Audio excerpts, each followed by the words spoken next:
My children are well-behaved, human. I can warm your bed. The plea of an alien widow mother. The universe rarely screamed when it died. It whispered, softly, like breath caught in the throat of a star. Dr. Ronald Rhee stood in the quiet cradle of the Solum, watching light unravel. Beyond the observatory's dome, Aurelius Theta's last sun surrendered to collapse, its surface folding inward like silk sucked through a pinhole, plasma wrinkled along the star's edge, drawn into its own growing gravity well. No sound, no shockwave, just that slow, incandescent implosion.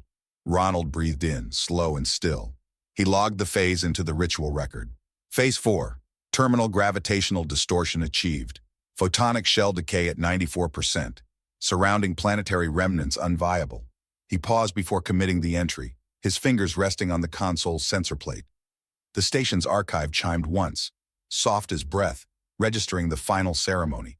A digital eulogy etched into the void. The Solum had no crew, no visitors, just him and the dead. Behind him, screens flickered with decayed orbits and starburst trajectories, dust maps, ghosted pulses, history being buried in real time.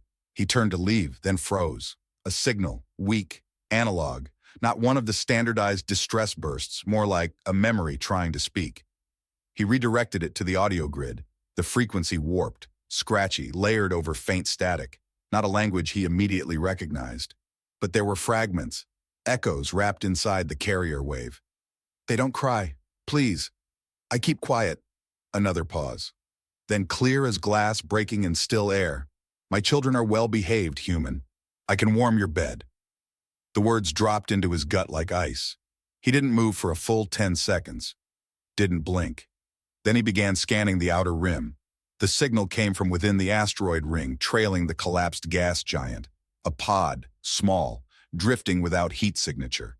The AI retrieval sweep had dismissed it as debris, but it wasn't. He launched a probe toward its position, eyes darting across diagnostic overlays. The pod was in decaying drift, falling out of the orbital eddy. If he didn't act soon, it would cross into the radiation band and disintegrate before the hour ended. He didn't think. He moved. The docking bay shuddered open as Ronald stepped into his suit. Magnetic boots, heated gloves, helmet seal checked twice. His breath fogged the visor momentarily before equalization kicked in. He maneuvered the Solum's armature drone close enough to stabilize the pod's spin, then crossed the short tether bridge manually. The emergency hatch was fused shut from age and exposure. He activated a low-heat torch, slicing along the pod's frame, hands steady despite the rising pressure in his throat. The seal broke with a hiss. Internal pressure held, barely. Inside, the world smelled of dry metal, stale sweat, and old blood. There were 3 figures. The woman, slender, skin a soft violet gray marred by old abrasions, lay curled around 2 children. Her wrap, more ceremonial than practical, hung loose from one shoulder. She was conscious, but barely. Her long black hair clung to her face in damp strands. Her breathing came shallow, mechanical, as if rehearsed. She didn't look at him, only spoke. They are not loud. I made them quiet. I cleaned myself. I can keep you warm. Ronald stood frozen, watching her lips shape each word like a broken prayer. He saw then what the sensors had missed, the faint pulse in the children's necks. The boy, maybe 5, pressed tightly against her side, staring up through the dark with wide, ancient eyes. The girl, smaller, no older than 3, was humming, a soft, rhythmic tone, low and tuneless, as if mimicking the hum of a power core. Ronald reached for his scanner. The woman flinched at the motion, shoulders tensing, eyes darting toward the children. He slowed his hand. "I'm not going to hurt you," he said quietly. No response, just that reflexive stillness. Trauma, he thought, but too controlled, too automatic, like she'd been trained for this. He shifted tone, gentler. "You're safe now. I'm going to bring you in. Please, don't move." She didn't, not even to nod. The pod was colder than regulation should have allowed. Internal heating was long gone. The boy's lips had a faint blue tint. The girl's small hands trembled in the stillness. Ronald activated the tether and engaged the manual return clamp. As the pod locked into the Solum's hull, he glanced back at the woman once more. Her eyes were open, watching him, not with hope, with calculation. What will this man demand? He knew that look.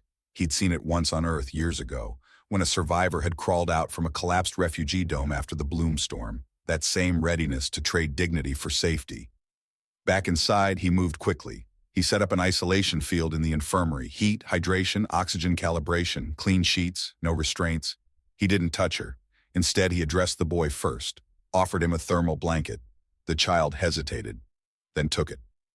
Ronald crouched low to meet his gaze. "You're safe here. No one's going to make you do anything." The boy said nothing, just watched. The woman had not moved from the entrance. "Come in," Ronald said gently. "It's warm." She stepped forward. Her bare feet made no sound on the polished floor. Her arms tightened instinctively around her daughter. He noticed faint scars along her wrists, horizontal, healed, but deliberate. As she sat on the edge of the bed, Ronald offered her a hydration vial. She took it with both hands, but didn't drink. Instead, she held it like a ceremonial object, offering it first to her children. They sipped without speaking. Only then did she lift it to her lips. The first drop made her cough, a sharp, unintentional gasp that startled even her. Ronald stepped forward reflexively. She pulled back, shoulder curling in, eyes shut. "I'm not here to take anything," he said. No reply. The girl curled into her side and resumed humming. The sound made Ronald's spine tighten, not because it was eerie, but because it was practiced, repetitive, like a comfort drilled into habit. "Do you have a name?" he asked gently. Silence, then softly. "Tanya." The name tasted alien and old. He nodded. "Tanya, I'm Ronald. You're safe now." She blinked as if trying to register the word, safe. He moved to leave, giving her space. But before the door hissed shut, her voice reached him, quieter this time, shaky. "If we are too many, I can go. Just keep them. They're good. They don't cry." He didn't answer. Couldn't. Not with words. He stood outside the infirmary a long while, watching the thermal vitals adjust to life again. Later, in his private quarters, he sat beside an old frame. The photo inside was cracked, frosted over from years of neglect, but the image remained. A woman, human, laughing beside a younger version of himself. Between them, a small girl with thick black curls. He turned the frame down, opened a new log. Emergency retrieval, 1 adult female, unknown species, 2 children. Language, partial match to pre-extinction dialects. Names, pending, vital signs, fragile but stable. A pause. Then, female identified herself as Tanya. Voluntarily offered herself for reproductive or domestic trade in exchange for sanctuary. Denied. Children. Responsive. Nonverbal. Behavioral anomalies suggest long-term trauma or cultural conditioning. He leaned back, staring into the dark ceiling of the station. 3 survivors, drifting in from nowhere. No ID, no flag, no origin traceable on any known colony registry.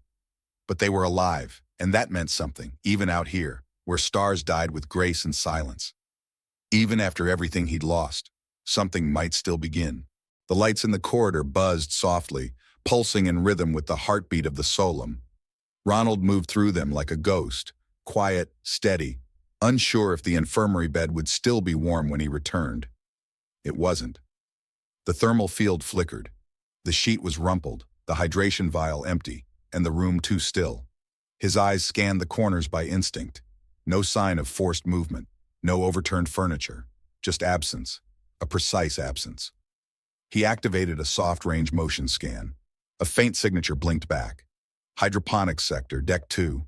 He exhaled, tension held and released in a single breath, and made his way there. He found them in the light.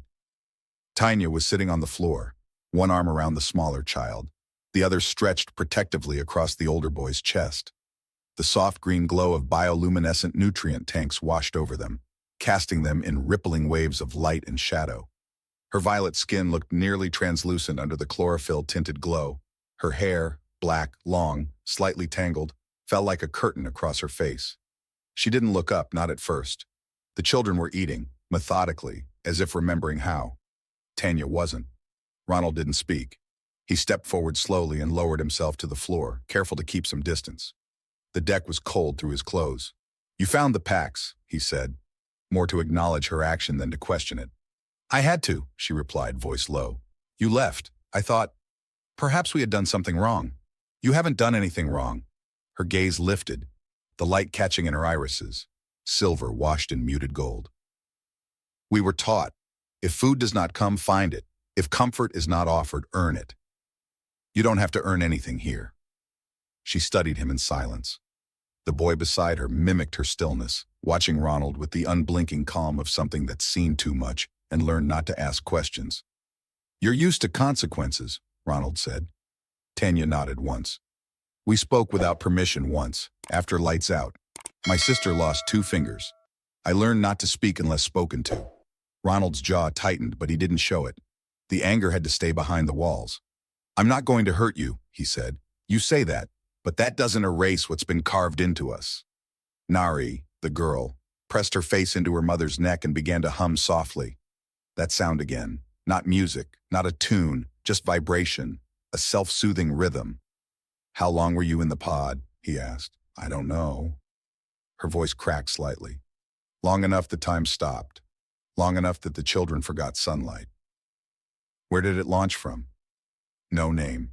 It was not a place meant to be remembered. We were told to sleep, told we were lucky, but the heat failed, the air grew stale, and we waited.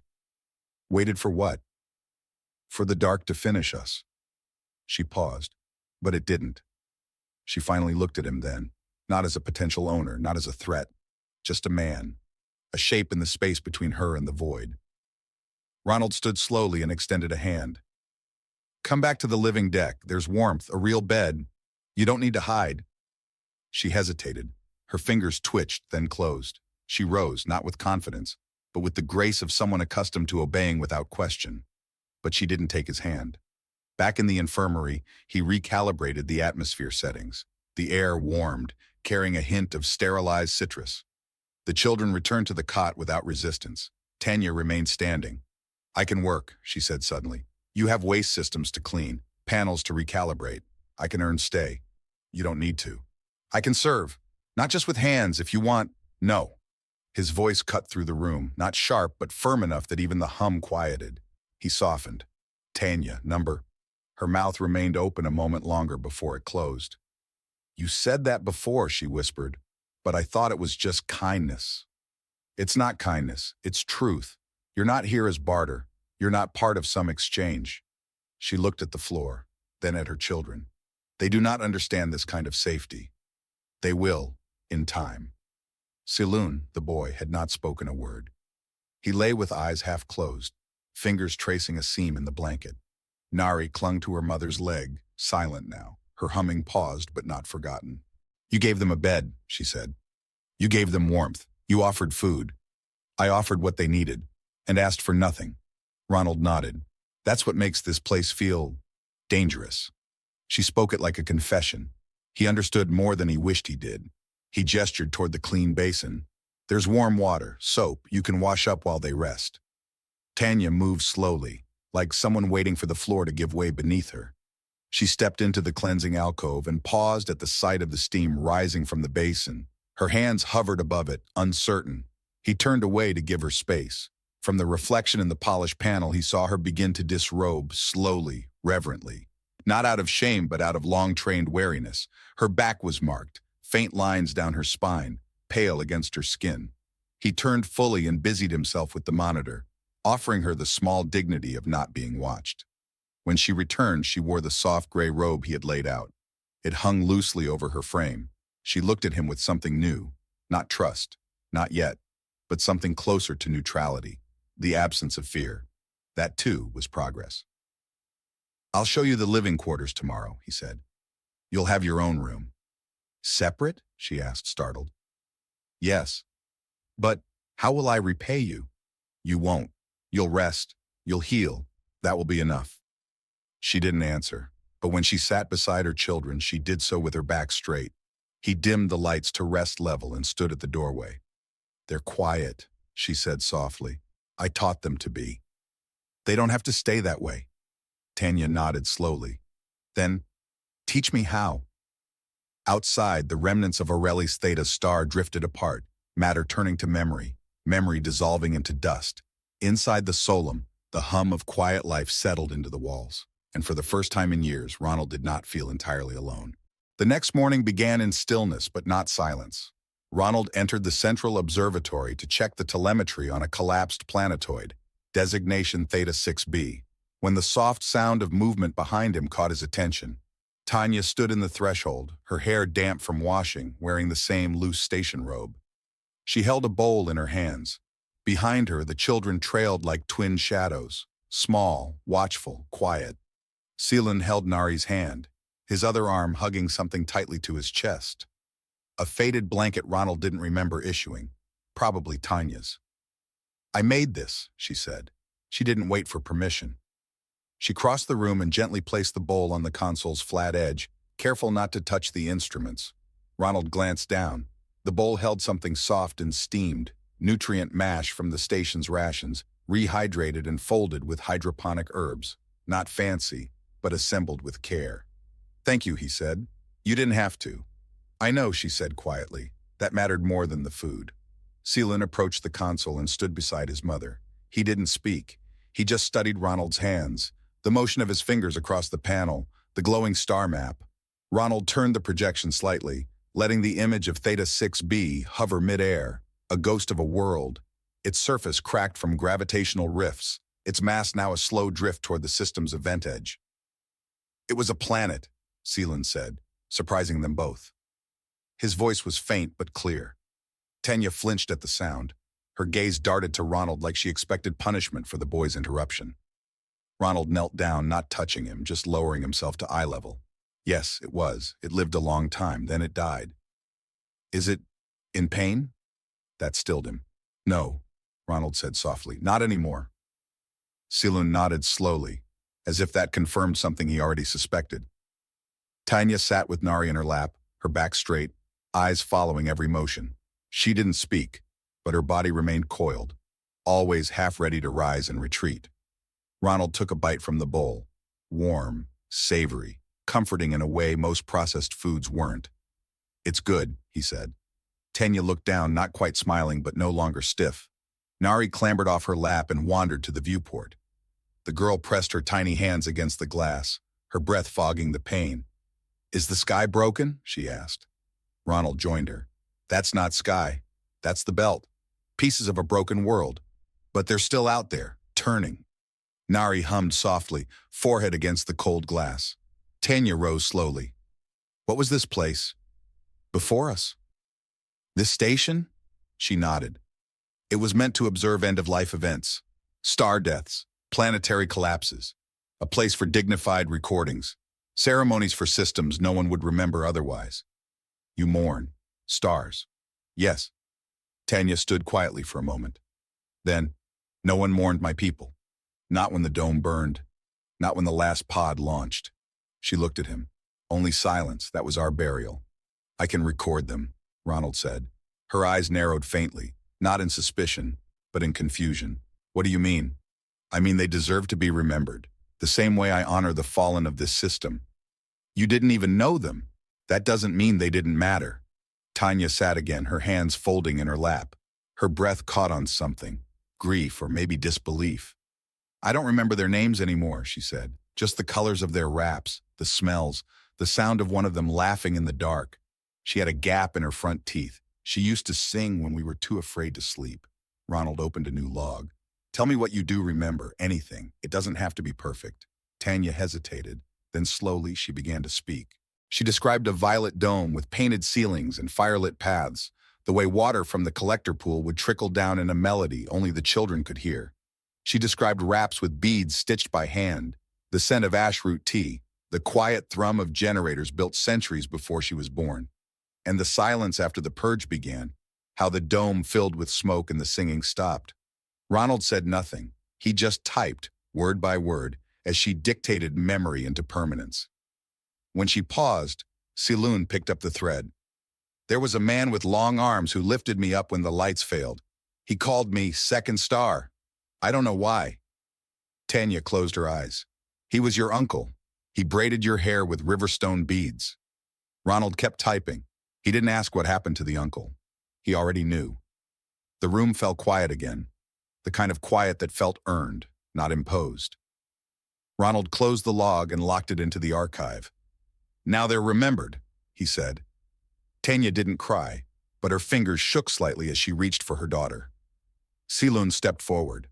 Without a word, he broke off a piece of the rehydrated flatbread from the plate on the console and held it out. Ronald looked at it, then knelt again, this time to meet the boy not as a superior, not as an observer, but as someone willing to receive. He took the offering with both hands. "Thank you," he said. Saloon blinked once. Tanya's face didn't change, but her body stopped bracing, just for a moment. She didn't flinch. And that, Ronald thought, might be the first true shift in gravity. Inside the solemn, the air was still, the walls unchanged, but something unseen had begun to move. Ronald had been working in silence when he noticed the sound. Small, quick footsteps moving down the auxiliary ramp. Not rushed, not hesitant, just precise, curious. Saloon appeared in the doorway of the calibration bay, hands behind his back, shoulders square like someone mimicking confidence. The boy scanned the room, his gaze landing on the central console where a photonic lens was mounted. "What does that do?" he asked. Ronald didn't turn away from the panel. He just reached down and tapped a sequence that activated the live readout. Pale blue symbols began pulsing across the screen. "It listens to dust," he said. Saloon frowned. "Dust?" "Stardust, leftovers from planets and moons long gone. The lens catches the way they scatter light and vibration. It tells me how they lived, how they died." Saloon stepped closer. "Can it see us?" "Number, not the way you mean. But if you stood in front of it, you'd interrupt the reading. It would record your shadow as noise. Then we would become part of the memory." Ronald looked at him. "Yes, you would." Saloon nodded, then carefully pulled something from behind his back, a flatbread wrap folded with practiced hands. "Mom said I should bring this, because you don't stop to eat." Ronald took it with both hands. "Thank you." Saloon didn't smile, but his posture relaxed. He walked around the edge of the console and watched the lens adjust its arc. "Can I help?" Ronald paused, then reached for a secondary interface node and dimmed the display slightly. "Here." He guided the boy's hand to a small dial. "When the light turns amber, adjust the angle by 1/2 degree. That keeps the sensor from burning out." Seelan didn't hesitate. He watched the readings, fingers resting lightly on the dial. Tanya arrived a few minutes later. She stood in the corridor, arms crossed over her chest, watching her son without interrupting. When Ronald looked up, she didn't speak, just gave the faintest nod. Later, in the stillness of the observatory dome, she came to him again. No announcement, no pretext.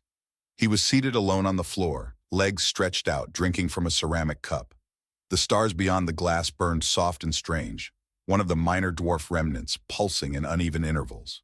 She sat beside him. "You treat them like they matter," she said. He didn't look at her. "They do." Tanya exhaled. "I know they do. But I wasn't taught that I mattered. Not unless I was useful." Ronald turned to her then. "You're not useful to me," he said. She blinked. "That sounds harsh. It's not meant to be. You're not here for what you offer. You're here because you're you." Tanya looked away. "I don't know what that means. Not yet." He didn't push. After a long pause, she spoke again. "There were moments, back in the dome, when I used to wonder if it would be better to not feel, to just be what they wanted. But then I'd hear Nari hum, or Saloon whisper stories in the dark, and I'd feel everything at once, all the pain, all the fear, all the love I wasn't allowed to show." Her voice didn't waver, but her hands did, tucked into her lap, fingers curling over her wrist where the faint scars still lingered like forgotten signatures. Ronald reached out, not suddenly, not insistently, just a quiet offering. He placed his hand gently over hers. She tensed, a breath caught, but she didn't pull away. Instead, she turned her palm upward and closed her fingers around his.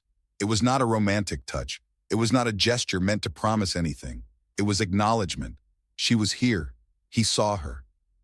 "I remember things now that I didn't let myself remember before," she said. "The way the air used to smell when rain hit the dome's edge. The sound my sister made when she laughed with her mouth full. The way my son's fingers curled into my robes when he was nursing. I thought those memories were gone, but they weren't. They were just waiting for something. Safe." Ronald nodded. "Memory is like gravity. It waits to be pulled back into orbit." Tanya smiled just a little. Saloon entered then, holding a small lens plate. "Can I leave this here?" he asked. Ronald nodded. "You adjusted the readings well." Saloon looked at Tanya. "He taught me." Tanya tilted her head. "I saw." "Can I come back tomorrow?" She looked to Ronald. "It's up to him." Ronald looked between them. Yes, he said, anytime. I held the door. I told myself I was saving others, but she was on the other side of it. Neither spoke for a while. Nari slept against her mother. Seelan rested quietly, blinking toward Ronald as though seeing him for the first time not just as a helper, but as someone with grief of his own. Tanya opened her eyes again. Her voice, when it returned, was low but steady. I didn't know humans buried their dead in space. We record them, their paths, their last orbits. I make sure no one is forgotten. And now? Ronald looked at the children, then at her. I'd rather remember the living. Tanya reached out, not fully, not confidently, but her hand touched the back of Ronald's. A brush, nothing more. But she didn't pull away, and neither did he. Ronald had been working in silence when he noticed the sound. Small, quick footsteps moving down the auxiliary ramp. Not rushed, not hesitant, just precise, curious. Seelan appeared in the doorway of the calibration bay, hands behind his back, shoulders square like someone mimicking confidence. The boy scanned the room, his gaze landing on the central console where a photonic lens was mounted. What does that do? He asked. Ronald didn't turn away from the panel. He just reached down and tapped a sequence that activated the live readout. Pale blue symbols began pulsing across the screen. It listens to dust, he said. Seelan frowned. Dust? Stardust, leftovers from planets and moons long gone. The lens catches the way they scatter light and vibration. It tells me how they lived, how they died. Seelan stepped closer. Can it see us? Number, not the way you mean. But if you stood in front of it, you'd interrupt the reading. It would record your shadow as noise. Then we would become part of the memory. Ronald looked at him. Yes, you would. Seelan nodded, then carefully pulled something from behind his back, a flatbread wrap folded with practiced hands. Mom said I should bring this, because you don't stop to eat. Ronald took it with both hands. Thank you. Seelan didn't smile, but his posture relaxed. He walked around the edge of the console and watched the lens adjust its arc. Can I help? Ronald paused, then reached for a secondary interface node and dimmed the display slightly. Here. He guided the boy's hand to a small dial. When the light turns amber, adjust the angle by 1/2 degree. That keeps the sensor from burning out. Seelan didn't hesitate. He watched the readings, fingers resting lightly on the dial. Tanya arrived a few minutes later. She stood in the corridor, arms crossed over her chest, watching her son without interrupting. When Ronald looked up, she didn't speak, just gave the faintest nod. Later, in the stillness of the observatory dome, she came to him again. No announcement, no pretext. He was seated alone on the floor, legs stretched out, drinking from a ceramic cup. The stars beyond the glass burned soft and strange, one of the minor dwarf remnants pulsing in uneven intervals. She sat beside him. You treat them like they matter, she said. He didn't look at her. They do. Tanya exhaled. I know they do. But I wasn't taught that I mattered. Not unless I was useful. Ronald turned to her then. You're not useful to me, he said. She blinked. That sounds harsh. It's not meant to be. You're not here for what you offer. You're here because you're you. Tanya looked away. I don't know what that means. Not yet. He didn't push. After a long pause, she spoke again. There were moments, back in the dome, when I used to wonder if it would be better to not feel, to just be what they wanted. But then I'd hear Nari hum, or Seelan whisper stories in the dark, and I'd feel everything at once. All the pain, all the fear, all the love I wasn't allowed to show. Her voice didn't waver, but her hands did, tucked into her lap, fingers curling over her wrist where the faint scars still lingered like forgotten signatures. Ronald reached out, not suddenly, not insistently, just a quiet offering. He placed his hand gently over hers. She tensed, a breath caught, but she didn't pull away. Instead, she turned her palm upward and closed her fingers around his. It was not a romantic touch. It was not a gesture meant to promise anything. It was acknowledgement. She was here. He saw her. I remember things now that I didn't let myself remember before, she said. The way the air used to smell when rain hit the dome's edge. The sound my sister made when she laughed with her mouth full. The way my son's fingers curled into my robes when he was nursing. I thought those memories were gone, but they weren't. They were just waiting for something. Safe, Ronald nodded. Memory is like gravity. It waits to be pulled back into orbit. Tanya smiled just a little. Siloon entered then, holding a small lens plate. "Can I leave this here?" he asked. Ronald nodded. "You adjusted the readings well." Siloon looked at Tanya. "He taught me." Tanya tilted her head. "I saw." "Can I come back tomorrow?" She looked to Ronald. "It's up to him." Ronald looked between them. "Yes," he said, "anytime." Seelan placed the plate gently on the table and left without another word. Ronald and Tanya remained where they were, their hands still joined. The quiet wasn't heavy now. It wasn't loaded with fear or caution. It simply was. Outside, a stardust wave scattered across the belt, triggering a pulse through the photonic lens. The sensors sang in response, soft, slow tones echoing like a cosmic breath. Tanya leaned slightly closer. "I want to warm your bed, Ronald," she said. "But not because I'm afraid. Not because I was taught to offer it. I want to. Because when I'm near you, my body remembers what it means to be mine." Ronald's breath stilled, not because of desire, but because of the truth in her words. He touched her cheek, softly, reverently, not to pull her closer, not to begin anything, just to be there, to let her know she wasn't alone in that moment. Tanya closed her eyes and pressed her face into his palm. When she wept, it was silent, not because she was trying to be quiet, but because it was the first time she had ever felt safe enough to cry without asking permission. The cold came without drama, a quiet drop in pressure here, a subtle flicker in a hallway sensor there, no alarms, no bursts of steam or flashing red lights, just absence, gradual and patient. Ronald noticed it first when his breath misted in the engineering bay. He touched the wall and felt the chill sink into his fingertips. A systems check confirmed it. Secondary thermal distribution was failing. No breach, no critical loss, but a slow collapse of heat through the outer decks. He rerouted power to the core zones, his quarters, the infirmary, the observatory. Everything else went dark.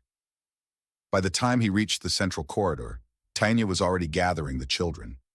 She moved with precision. One arm wrapped around Nari, the other guiding Siloon by the shoulder. Her eyes met Ronald's across the dimming light, and she nodded. No panic, no questions, just awareness. He led them to his quarters, closest to the station's heat core. Inside, the air was warm, stable. Nari clung to her mother's wrap, her lips slightly blue. Siloon sat on the floor without speaking, arms wrapped around his knees, eyes steady and wide. Ronald pulled an insulated blanket from storage and wrapped it around both children, adjusting the thermal regulators to hold steady just above body temperature. "It's safe here," he said. "You'll warm up quickly." Tanya remained by the door, shoulders tense. Her breath was steady, but her hands were shaking. "You can stay here tonight," Ronald said. "It's the warmest place until the systems are recalibrated." She nodded. "Thank you." "I'll stay in the observatory," he added. "Plenty of heat left there." Tanya hesitated. She looked at her children, then back at him. "You don't have to go," she said softly. He paused. "Do you want me to stay? I don't want to be alone." Her voice was clear, honest. He stepped farther into the room and sat near the wall, keeping his distance. The children were already drifting toward sleep. Nari had curled into Siloon's side, and both were quiet, eyes half-lidded, breath slow. Tanya stood at the center of the room, unmoving. "I never slept in someone else's bed without cost," she said. "There's no cost here." She looked down. "Even when there wasn't a price, I paid one anyway, in fear, in silence." Ronald didn't speak. She crossed the room, slowly, deliberately. She didn't lower herself beside him yet. Instead, she sat on the edge of the bed, hands folded in her lap, eyes on the floor. "I thought offering warmth was the only way I'd be allowed to stay anywhere," she said. "And now," she looked up at him, "now I want to offer it because I choose to." He didn't move, not until she did. When she reached for his hand, he met hers gently. Their fingers closed around each other's like two parts of a lock. She came to sit beside him, their backs against the wall, legs stretched out before them. Her head eventually found its way to his shoulder. She exhaled once, slow and full, as though the weight of months, maybe years, finally left her lungs. He said nothing. Neither of them needed to.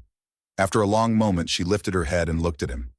"I want to share your bed, Ronald. Not for safety, not for gratitude, for closeness. Because my body still remembers what it means to be mine. And I want to give it, not offer it. That matters." He studied her face, the steady way her eyes met his, the quiet strength that came from choice, not desperation. I want you near, he said. She leaned forward, forehead touching his. No rush, no pressure.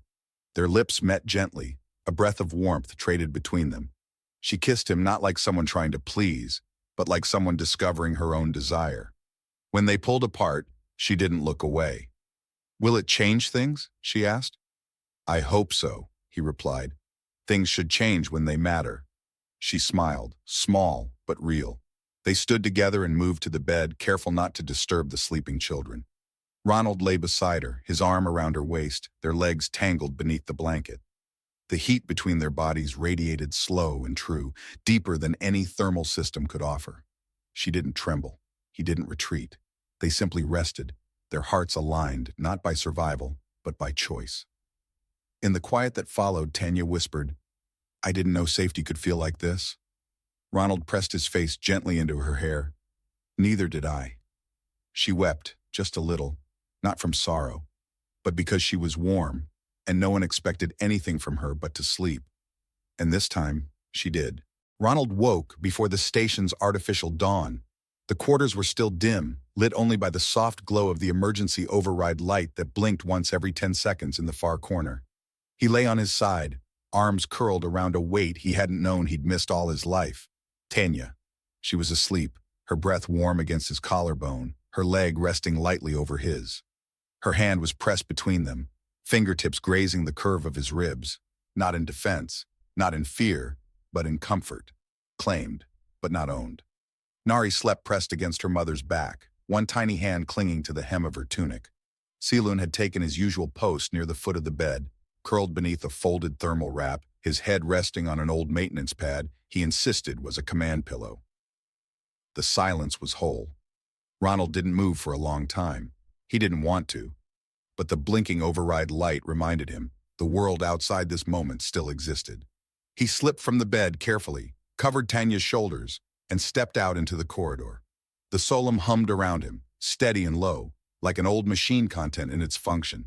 The cold from the week before had passed. Thermal stability had been restored. The systems were holding.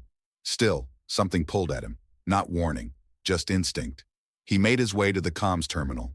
It was flashing. He froze. It wasn't a routine diagnostic pulse, not a sensor echo or environmental ping. This was a transmission, secure band, coalition encrypted. He tapped the console. Outer Ring Coalition priority alert subject. Unregistered life forms detected. Confirmation required. Signal source, orcs 23 Solum. Status. Unauthorized non-human entities. Detected action required.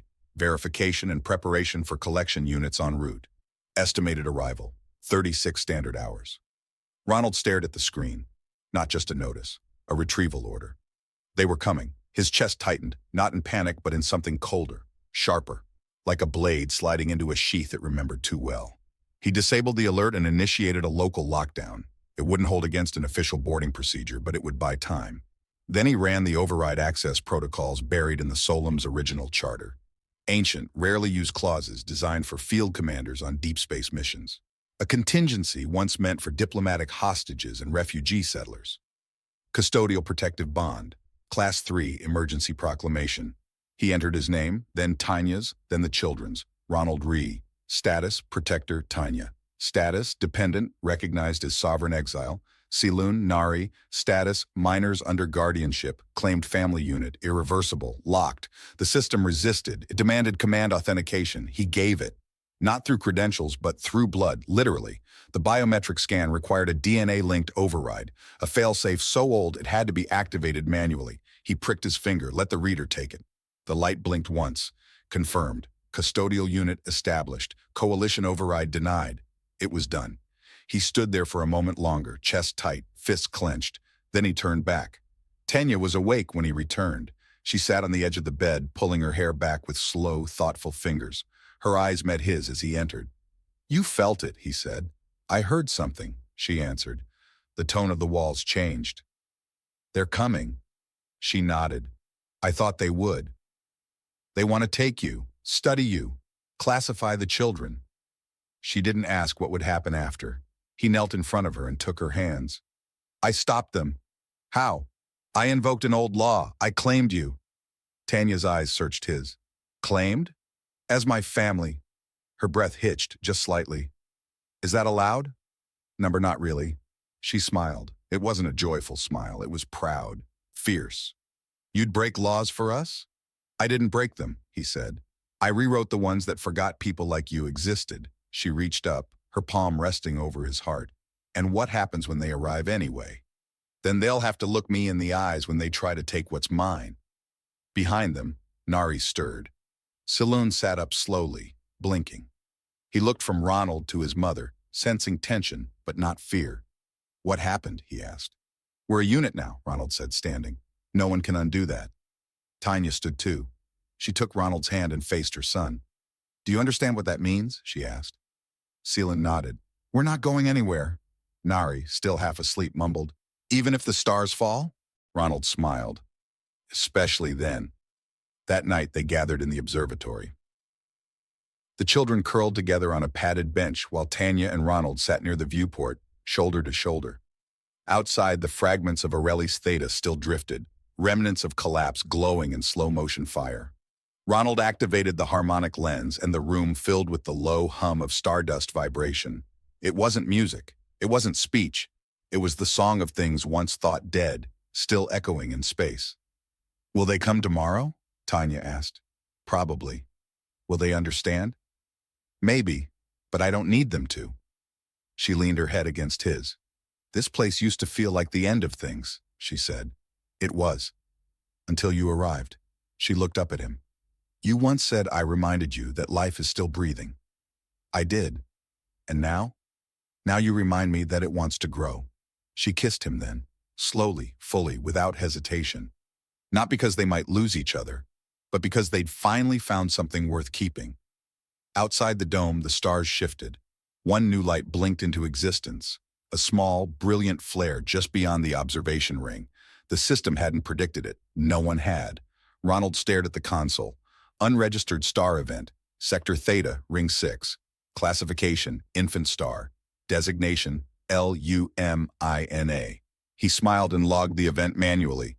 Status, confirmed, alive. Notes, unexpected. Origin unknown. Growth imminent. Tanya rested her head on his shoulder. Lumina, she whispered.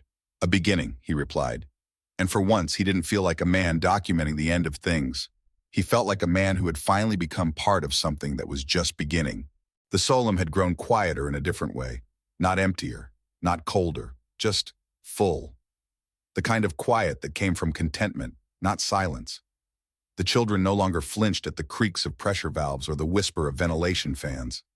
Their sleep was deep now, undisturbed. They didn't cry in their dreams anymore.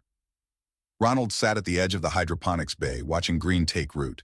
Tanya had done most of the work. She'd sectioned off a corner, rerouted moisture from the reclamation tanks, and laid compost made from nutrient paste and broken insulation fiber.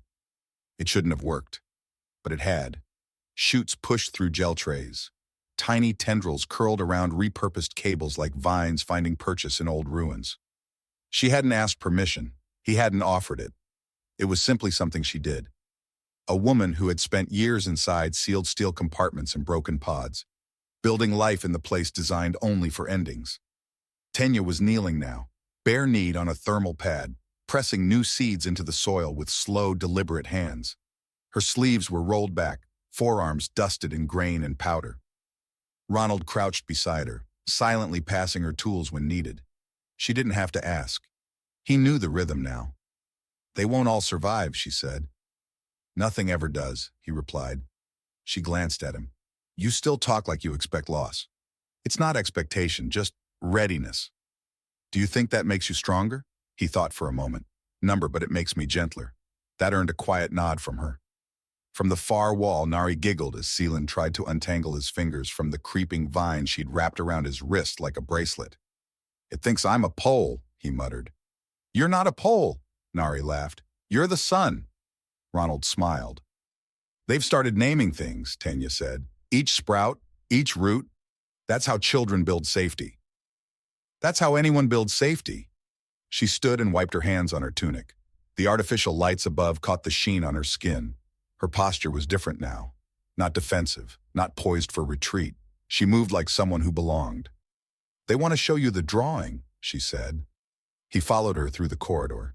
Celine and Nari had dragged a long strip of recycled foil across the main bench in the observation dome. Crude pigment from root dyes stained it, smudged stars, a domed roof, and 4 stick figures beneath it. Too large, too small. He leaned down. "This one's me?" he asked. "You have big shoulders," Nari said. "And your ears stick out," Celine added. Tanya watched from a few steps away, arms folded but relaxed. Her eyes were softer now, less guarded, not dulled, just less prepared for pain. "Will we live here forever?" Nari asked. Ronald glanced at Tanya. She answered first.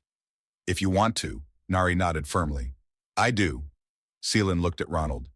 "Will you stay even when we grow up?" "I'm not going anywhere." That night, Ronald stood outside the sleeping quarters. Inside, the children had already curled into their usual places. Nari in the center, clinging to a worn blanket. Saloon near the foot, his command station made from stacked storage crates and an empty diagnostics tablet. Tanya joined him quietly. "You've changed the gravity of this place," she said. "No," Ronald said. "You did. I just stopped pushing against it." She turned to face him. "I want to ask something." "Go ahead." She hesitated, not from fear. "When I first offered myself to you, I didn't know what it meant to want." He didn't speak, "But now I do. And I still want to be with you. Not out of debt, not for warmth, for us." Ronald stepped closer, placed his hand gently at her waist. "You don't owe me your body. I'm not offering it as a debt." He looked into her eyes, saw the steadiness there. No plea, no doubt, just choice. They kissed again, not tentative this time, familiar, sure. She leaned into his chest as he held her, his hand in her hair, her fingers over his heart. Inside the room, the garden light dimmed for the night cycle. Outside the viewport, the stars shifted. Tanya whispered against his skin, "I thought I was a remnant." "You're not," he said. "You're the seed." She smiled into his shirt. "Then let's grow." They stood like that a long time, together, rooted, alive. "Can I call him Dad?" The question came out of nowhere, but not without weight. Tanya looked at her son. Ronald froze. Nari tilted her head. "I already do." Celine nodded. "Then I want to too." Ronald didn't answer immediately. He looked at them. 2 children who had once been silent, watchful, wary. Now they were choosing, not offering themselves in fear, choosing. "Yes," he said. His voice cracked slightly. "I'd be honored." Later, Tanya and Ronald stood in the dome, arms around each other, watching the system's outer belt rotate. A single light pulsed in the distance, faint, erratic. Ronald tapped the console. "New object detected, class, protostar origin, unknown growth, confirmed." He leaned back. "Lumina," he said. "Still holding." Tanya smiled. "She's not just holding, she's burning." And for the first time, Ronald didn't feel like a keeper of the dead. He felt like a father, like a partner, like a man finally rooted in something that would outlast him, not because it needed to, because it chose to.